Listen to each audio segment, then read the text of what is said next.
Unboxing tayo guys sa Shopee. Piso guys. Piso. Gago! In-order ko sa Shopee piso. So titingnan natin guys kung hindi ba siya sira yung payong. Kasi ang price nito is piso. Piso per. Kalagay dito piso lang, piso. Sige, unboxing na natin guys. Tingnan natin kung legit ba yung piso na sa Shopee.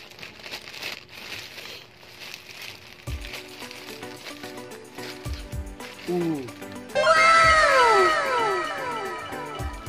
Piso guys, yung in-order namin doon sa Shopee. Ito piso. Ayun, piso lang binayaran ko ito. Tingnan natin kung laban sira. Piso. Nagang piso guys, oh. Nakachamba tayo piso. Oops. Tingnan natin. Ano ba ito?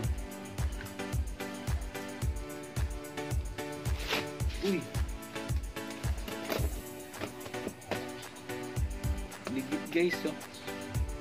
Piso lang binayaran ko ito. Dumating piso lang binayaran. Okay naman. Pero hindi magtatagal to guys eh. Parang ano lang. Hindi natin masabi pero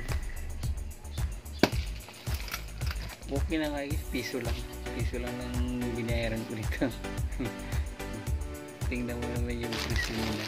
Piso lang. Nandito sa piso.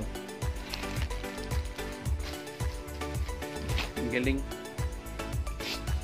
So yun lang guys.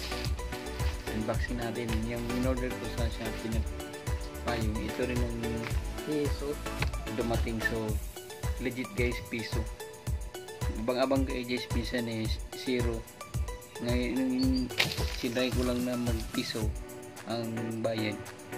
So piso nga dumating, payong piso lang.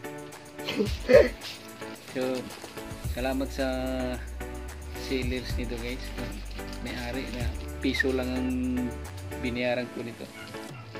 Nahiya naman akong may nilagay ko lang 10.